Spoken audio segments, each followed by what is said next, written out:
बाहरी बीमारी इतनी परेशानी नहीं है, बाहरी रोग तो फिर भी ठीक हो जाएगा, सबसे बड़ी है चिंता। दिख रहा है कि सेठ जी ऑफिस में एक कुर्सी पे आंख बंद करके बैठे, दिख रहा है शांत है बाहर से, लेकिन भीतर सेठ जी से पूछो, भीतर का जो चित्त है वो चारों तरफ भागे घूम रहा है, वहां लॉस हो गया, ये हो गया, धंधे में बढ़ाऊं कैसे, अरे अब तो लॉकडाउन लग गया, अब क्या करूंगा, हाय हाय। इस लॉकडाउन में इतने लोग बीमारी से नहीं मरे जितनी चिंताओं से मरे, रोग से नहीं मरे, चिंता, अरे अब क्या होगा, अब कैसे होगा। कहावत है ना, चिंता किसके समान होती है। देखो कहा ना, प्रवचन कौन नहीं दे सकता, आप भी दे सकते हैं, सबको पता है चिंता चिता समान। आप भी कह दोगे, मैं भी कह दूंगी, चिंता चिता समान। कहने में क्या गया, पर आचरण किसने किया। क्या अब भी हमारे मन में चिंता है कि हाय हाय क्या होगा, अरे कैसे होगा। चिंता होती है किसके मन में, संसारी के मन में। पर जो भगवत भक्त होता है ना, नरसिंह मेहता, लाली का अपनी बेटी का भरने जाना है अपना मायरा, दो भाव हैं, एक में लिखा है भात भरने गए थे, भक्तमाल में भी कुछ लिखा है, और दो भाव हैं, जो भी हो। और बेटी के परिवार वालों ने, माने ससुराल वालों ने लंबी चौड़ी लिस्ट बना के भेज दी, इतना इतना सामान आना चाहिए हमारी अपनी पुत्री के लिए, जब भी आओ तो इतना सामान हो तभी आना। अब सामान ऐसा वैसा नहीं, लाखों का उस समय में इतना सामान लिख करके भेज दे। पर नरसिंह मेहता चिंता में बावरे नहीं हुए, बस मजीरा लिया हाथ में और मजीरा लेके ठाकुर जी का नाम ले रहे, कोई चिंता नहीं। हे प्रभु आज तक तूने संभाला, इज्जत जाएगी तो हमारी नहीं जाएगी, इज्जत जाएगी तो तेरी जाएगी।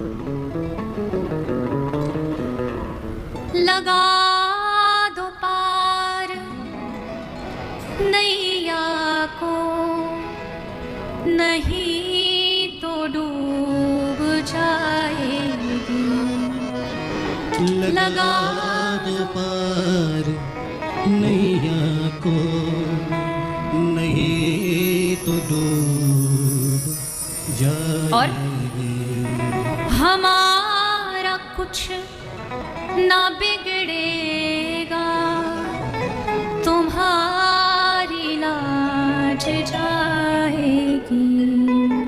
हमारा कुछ ना बिगड़ेगा, तुम्हारी लाज जाएगी।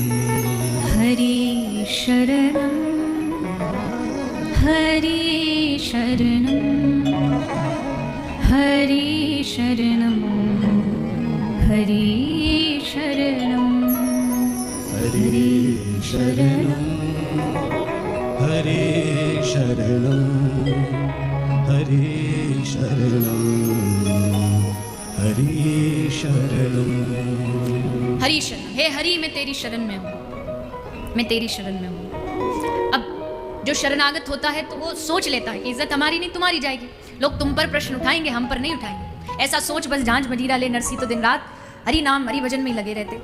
अब जब ठाकुर जी देखते हैं कि इसे मुझ पे इतना भरोसा है, तो भला मैं इसके भरोसे को कैसे तोड़ दूं, तो प्रभु व्यवस्था बनाते हैं। और व्यवस्था कैसी बनाई, ऐसी वैसी व्यवस्था नहीं बनाई कि थोड़ा बहुत चलो दे दे, एक आध कुछ इसका काम कर दे, नहीं, करोड़ों रुपया का सामग्री वस्तु लेकर के ठाकुर जी स्वयं पहुंच गए हैं नरसी का भात भरने। अगर नरसी चिंता करता तो क्या ठाकुर जी जाते कि चलो, भगवान क्या सोचते हैं, देखो एक छोटा सा कोई बालक हो, कोई 6 महीना साल भर का कोई बालक हो, 2 साल का कोई बालक हो, और वो गंदे वस्त्र पहन रखा, उसने गंदे कपड़े, तो पड़ोसी उसके गंदे वस्त्र देख के, उसका गंदा मुंह देख के क्या कहते हैं, अरे कैसी है इसकी मैया, इसको साफ नहीं रख सकती, अच्छे वस्त्र नहीं पहना सकती, थोड़ा ध्यान नहीं रख सकती। क्यों? क्योंकि अभी वो बालक माँ के शरणागत है। पर जब वही बालक 20 साल का 22 साल का हो जाए, फिर गंदे कपड़े पहने, तो फिर क्या उसकी मैया को दोष देंगे? एक 22 साल का बालक कल गंदे कपड़े पहनेगा तो लोग ये नहीं करेंगे कि इसकी माँ इसको संभालती नहीं, लेकिन अरे इसमें बुद्धि नहीं है क्या, कैसे वस्त्र पहन रखे। क्यों? क्योंकि अब वो बड़ा हो गया, अब वो शरणागत नहीं है। शरणागति में यही लाभ होता है, शरणागति में सबसे बड़ा लाभ यह, अच्छे हैं या बुरे हैं, भक्त हैं या अभक्त हैं, लेकिन हैं तुम्हारे, गंदे बुरे जैसे हैं आपको संभालना पड़ेगा। यह है शरणागति। वहां चिंता खत्म हो जाती है। जिस चिंता से हम दिन रात जलते हैं ना, जो भीतर हमें जलाती रहती है, वो चिंता मिट जाती है। कब? जब हरि शरण में जाते हैं।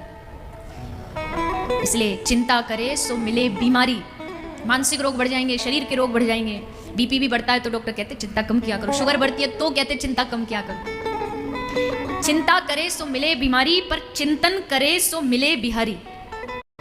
अब चॉइस इज योर्स। अब आपको चुनना है कि आपको बीमारी चाहिए या बिहारी चाहिए, क्या चाहिए। वाह। और अभी देखना, अभी थोड़ी सी भी कथा 5:30 से लेट हो जाए ना तो चिंता चालू हो जाएगी। हाय हाय घर में कौन रोटी बनाएगा, है किसी का पशुधन होता, पशु घर में बनाओ तो अरे समय हो गया इसका उसका।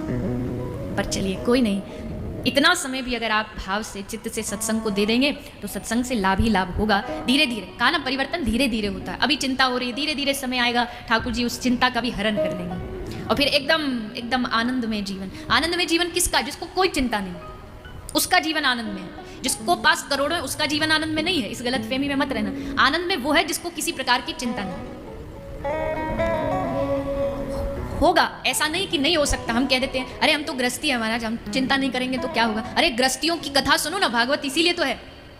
सुदामा गृहस्थी थे, नरसिंह गृहस्थी थे, एकनाथ जी गृहस्थी थे, पर गृहस्थ में रह करके क्या भगवान की प्राप्ति कर ली। गृहस्थ जीवन का बहाना देकर के भगवान से भागिए मत।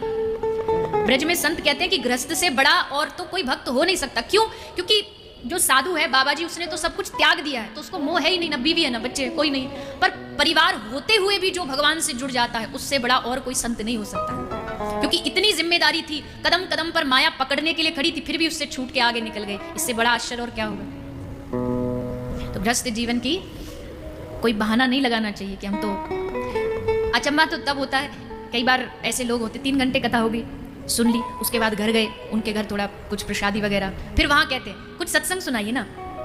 अभी तो सुन के आए हो 3 घंटे, बोले नहीं नहीं थोड़ा सा और, वो भी सुना दिया। अब सुनाने के बाद क्या बोलते, आपने बात तो बड़ी अच्छी कही पर क्या करें ना, परिवार वाले हैं ना, माया वाले हैं। अरे तो पहले ही बता देते, 3 घंटे बोलते नहीं, ये बात ही बतानी थी कि परिवार वाले हैं तो पता ही है।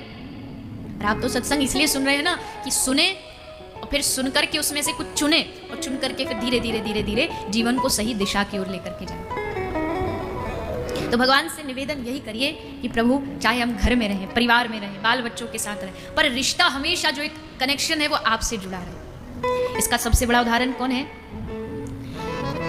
यथा ब्रज गोपिका नाम। इसका सबसे बड़ा उदाहरण है ब्रज की गोपियां, जिनके जीवन में सब कुछ था जो हमारे जीवन में है। ब्याह हुआ, पति है, माँ है, बाप है, सास है, ससुर है, बच्चे हैं, घर का काम है, भोजन बनाना है, दूध निकालना है, दधी मंथन का, सारे काम थे।